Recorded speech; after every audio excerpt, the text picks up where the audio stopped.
अस्सलाम वालेकुम जाकिर नाइक। मैं आपका बहुत बड़ा फ़ैन हूँ और आपके बयान हमेशा सुनता रहता हूँ।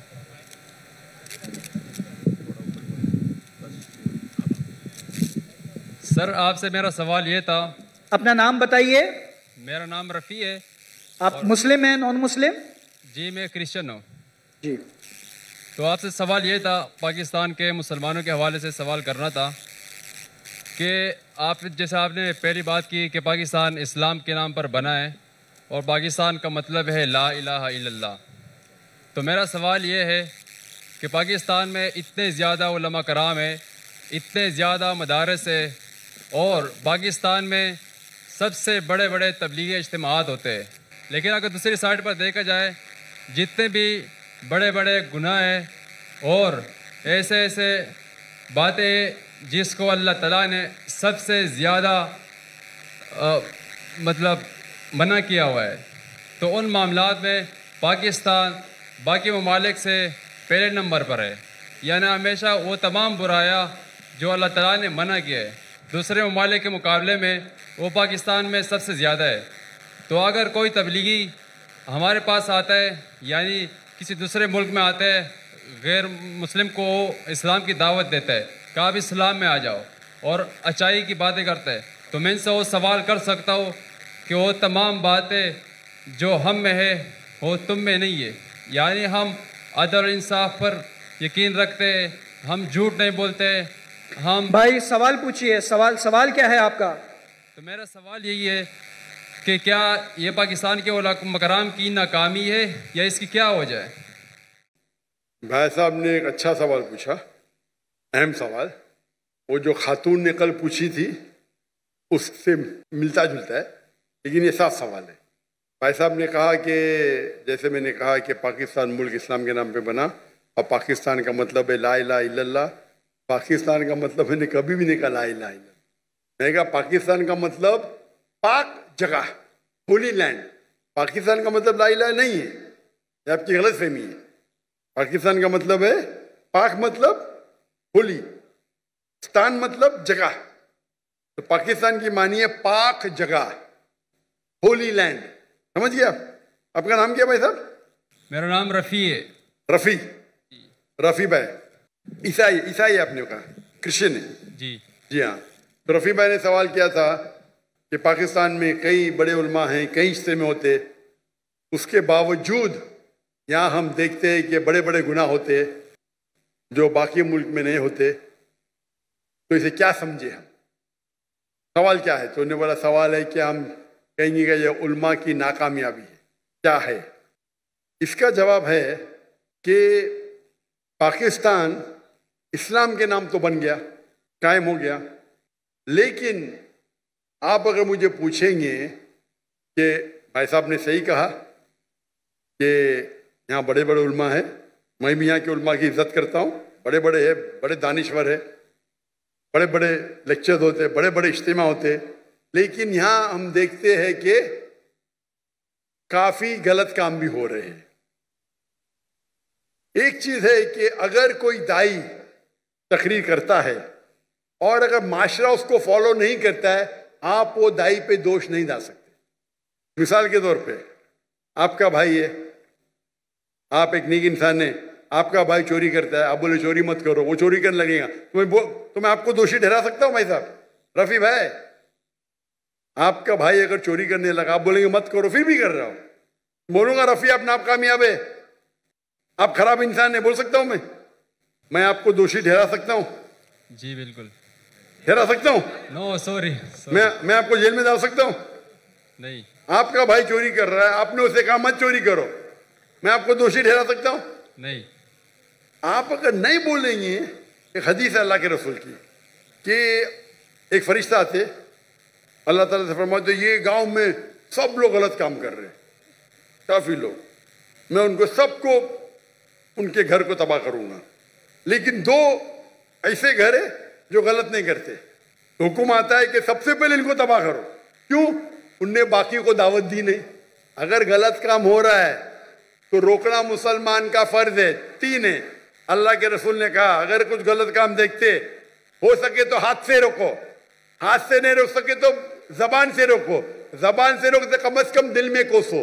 कुछ गलत काम हो रहा है, अगर आपके पास हिम्मत नहीं बात करने के लिए, अपने गवर्नर साहब के तो माशाल्लाह बहुत हिम्मत है, तो कम से कम दिल में तो कोसो।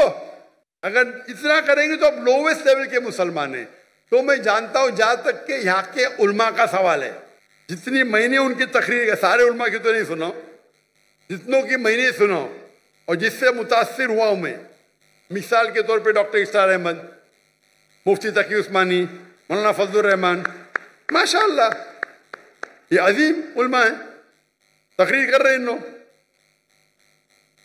और खुसूसन डॉक्टर इस्तार अहमद, जब मैं मिलने उनको आया था 51 में, मैं बोला क्यों है, मैं बोला इस्लामिक इदारे देखना है। बोले आपको पाकिस्तान में इदारे मिलेंगे, इस्लाम नहीं मिलेगा। अल्लाह उनको जन्नत नसीब फरमाए, जन्नत आला, जन्नत फिरदौस।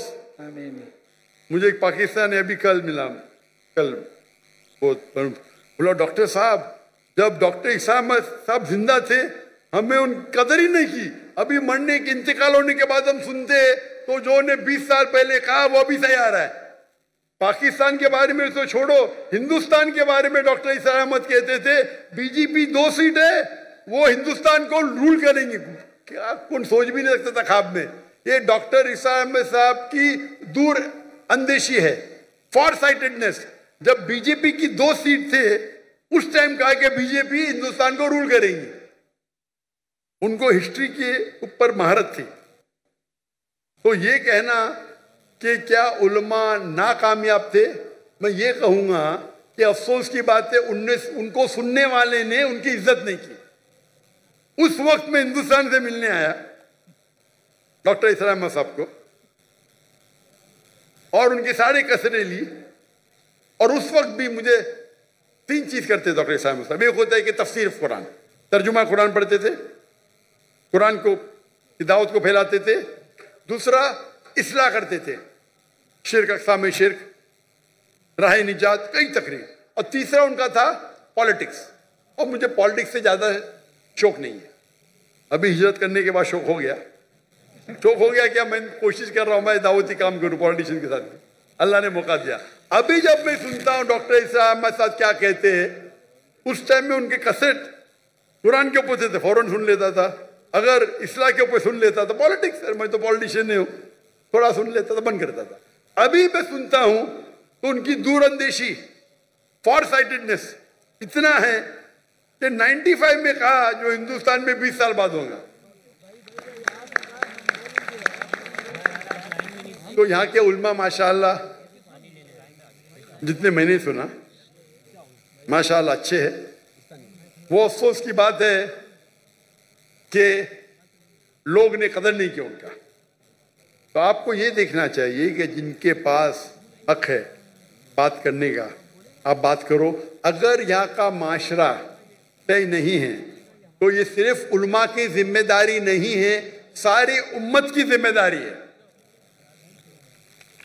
दावा देना हर एक के लिए, मुसलमान के लिए फर्ज है। अगर आप दावत नहीं देंगे तो जन्नत में नहीं जाएंगे। सूरह अल असर की बात, सूरह असर, सूरह नंबर 103, आयत नंबर 1, 2, 3। वल असर, अल्लाह ताला वक्त की कसम खाते, इन्नल इंसान लफी खुस्र, बेशक इंसान खसारे में है, लॉस में है, सिवा इल्लल्लज़ीना आमनू व अमिलु सॉलिहाती व तवासौ बिल हक़्क़ व तवासौ बिस सब्र। सिर्फ वो लोग खसारे में नहीं है जो लोग के पास ईमान है, अमल सॉलिहात है, व तवासौ बिल हक़्क़, लोगों को दावत देते हैं, व तवासौ बिस सब्र। तो दावत देना हर एक का फर्ज है। तो मेरी ये इल्तिजा है मेरे पाकिस्तानी भाइयों और बहनों से, नंबर 1, क्योंकि मैं पाकिस्तानियों से बाहर ज़्यादा मिलता हूँ, यहाँ भी मिल रहा हूँ माशाअल्लाह। पाकिस्तानी लोग ज़्यादा मुतासिर है अमेरिका के साथ, उनकी हयात मकसद। मैं कल तकरीर किया था, हमारी ज़िंदगी का मकसद क्या है, अमेरिका जाना, यूके जाना, वेस्टर्न। और मुझे क्या बोलते, अरे हालात पाकिस्तान के बहुत बुरे इसलिए मैं जा रहा हूँ। अरे बुले किया किसने हालात को, आपने उन्होंने। उसके बावजूद पाकिस्तान अमेरिका से 100 दर्जा बेहतर है आखिरत के लिए, 1000 दर्जा, माफी चाहता हूं। आप पाकिस्तान में रहेंगे, जन्नत के जाने के इम्कान 1000 गुना ज्यादा है बनिस्बत अमेरिका में। और ये डंकी की चोट पे कहता हूं। और मेरे तकरीर की वजह से माशाअल्लाह गिनती तो ने हजारों, टेंस ऑफ थाउजेंड पाकिस्तानी जो माइग्रेट करने वाले थे यूरोप में, अमेरिका में, माशाअल्लाह उन्होंने अपना इरादा बदल दिया। जहां तक कि यहाँ के माशरे की सवाल, जैसा मैंने कहा, गवर्नर साहब आपके साथ है, आप भी साथ दीजिए। और हमेशा अल्लाह और अल्लाह के रसूल के बात पे जुड़ जाइए। अल्लाह ताला फरमाते सूरह इमरान में, सूरह नंबर 3 आयत नंबर 103 में, वातसिमू बिहब्लिल्लाहि जमीअन वला तफरकू, अल्लाह की रस्सी को मजबूती से पकड़े और आपस में मत बंटो। ये कहने के लिए मेरे को गौर से सुनो पाकिस्तानी भाइयों और बहनों, उसका मतलब नहीं कि आप कुरान और अल्लाह के रसूल के साथ जुड़ो, कोई पार्टी के साथ मत जुड़ो। अगर दुनियावी पार्टी के साथ जुड़ेंगे तो कुर्सी के चक्कर में अल्लाह और अल्लाह के रसूल को पीछे छोड़ देंगे। तो पार्टी करेंगे तो नफरत पैदा होगी, गवर्नमेंट में तनाव रहेगा। आप एक मुसलमान उम्मा जैसे जाओ, एक अपने दूसरे उम्मती भाई के पास।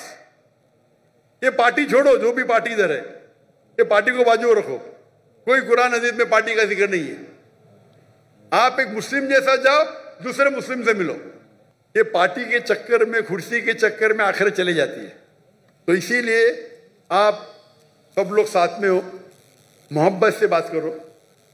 और ये बात करना चाहिए कि इसके वजह से आपकी भी आखिरत बनेगी, हमारी भी बनेगी। हम क्या करते हैं कि इस्लाम के नाम पे गलत फहमियां फैलाते हैं, इस्लाम के नाम पे गलत काम करते हैं और फिर इस्लाम बदनाम हो जाता है। इसीलिए मैं कहता हूं, इस्लाम जानने के लिए मुस्लिम को मत देखो, डॉक्टर जाकिर नायक को मत देखो, कुरान और हदीस पढ़ो। अगर कोई इंसान को देखने का है, बेस्ट एग्जाम्पल मोहम्मद सल्लल्लाहु अलैहि वसल्लम, उससे बेहतरीन आपको मिसाल मिलेंगे ही नहीं। उसके बाद हमारे खुलफा राशिदीन है, उनकी जिंदगी देखो। आज के मुसलमान को देखेंगे तो आप इस्लाम छोड़ देंगे। हमारी हालत बुरी है, हम कमजोर है, हम बात भी करने को डरते हैं। 40,000 से फिलिस्तीन भाई हमारे मर गए, हम मुंह भी नहीं खोल सकते। अल्लाह ने आपको ताकत दी है, हथियार दिए, काहे के लिए? हमारे मुसलमान भाई का कत्ल हो रहा है, जेनोसाइड खुल्लम खुल्ला लाइव टेलीकास्ट हो रहा है। क्या कर रहे हो हम? अभी 1 साल पूरे हो जाएंगे कल, सोलर कैलेंडर के हिसाब से 1 साल पूरे होंगे। 11 दिन पहले लूनर कैलेंडर के हिसाब से 1 साल पूरे हुए। और एक बड़ा मजमा था टर्की में, मैंने ऑनलाइन किताब की थी उसके ऊपर, और बड़े बड़े उलमा थे उस तकरीर में, तो मैंने भी किताब की उधर 10 मिनट की। मैं पाकिस्तान के आने के पहले वो किताब की मलेशिया से। तो इंशाअल्लाह अगर आप अल्लाह और अल्लाह के रसूल के बात पे एक हो जाएंगे, अल्लाह ताला आपके साथ रहेगा। और इंशाअल्लाह उम्मीद करता हूं कि इंशाअल्लाह पाकिस्तान मानी की तौर पे पाक हो, इंशाअल्लाह पाक हो, ताकि इस सरजमीन पे कोई गुनाह ना हो। इंशाअल्लाह दुआ करते। आज नहीं तो कुरान में तो लिखा है ये वक्त आएगा, चाहे आप जिंदा रहे मैं जिंदा रहे। कुरान में तो लिखा हुआ है, जो मैंने आयत कोट की 3 जगह पे, इंशाअल्लाह 7 साल तक के सारी धरती पे इस्लाम की शरीयत नाजिल होंगी और इंशाअल्लाह सबसे अमन का मौका रहेगा उस वक्त।